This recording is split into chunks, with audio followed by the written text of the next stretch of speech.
ও গাঙ্গুলিদা, আরে প্রায় সময় আমি তোমাকে দেখেছি তুমি খুব চব্য করে খাও কেন? আরে ভাই, পৃথিবীতে এসছি তো নাগা সাধু হয়ে, আবার শুনছি নাকি যখন নিয়ে যাবে তখন আবার নাগা সাধু বানিয়ে দেবে। এই জন্যই ভাবি শরীরের সফটওয়্যারে এমন কিছু টেস্ট লোড করে রেখে দিই যাতে সব কিছু নিয়ে গেলেও এটা আর না কেউ নিয়ে যেতে পারে। ও, তো আজকে এটা কি বানানো হচ্ছে? বলতে পারবো না ভাই কি বানানো হচ্ছে, দাঁড়িয়ে দাঁড়িয়ে দেখো। তবে যা হচ্ছে মঙ্গলের জন্যই হচ্ছে। প্রথমে 10 টাকার মতন পালং শাক ভালো করে ধুয়ে নিয়ে গামলায় দিয়ে দাও। এর সঙ্গে 5 টাকার অসভ্য পাতা ডান্ডা শুদ্ধ, 2টো টমেটো, ঝাল যতটা খাবে সেই অনুযায়ী কাঁচা শুকনো লঙ্কা আর খানিকটা আদা কুচি। এবারে 1 মগ জল আর সামান্য একটু নুন দিয়ে কি করতে হবে? এটা সেদ্ধ।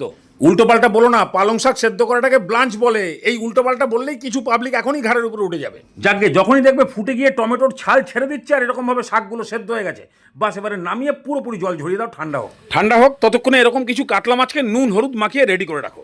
ও, পালং শাক দিয়ে কাতলা, এ আবার কেমন? কেন, পালং দিয়ে চিংড়ি হয়, পালং দিয়ে পনির হয়, আর কাতলা শুনেই পাতলা হয়ে গেলে? বললাম না সব ধরনের টেস্ট নেবো, তারপরে ওপরে যাবো।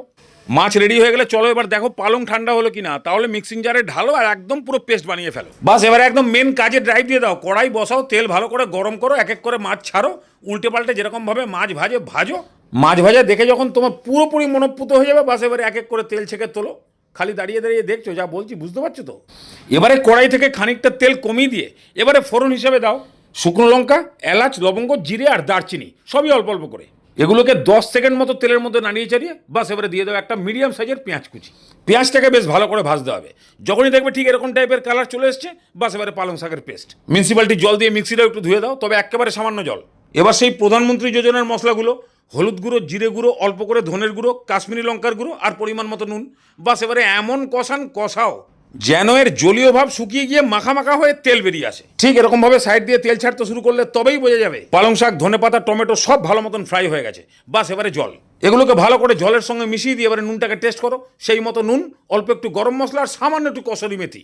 এবার এগুলোকে ভালো করে মিশিয়ে দিয়ে ঢাকনা দিয়ে এবারে খুব ভালো করে ফোটাও, যাতে ঝোল থেকেও তেল ছেড়ে দেয়।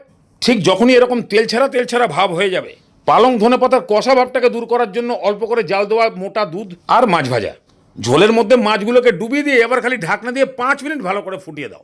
বাস এবারে 2 হাতা মাছ আর 1 পিস ঝোল দিয়ে টেস্ট করে দেখো তো দেখি কেমন হলো।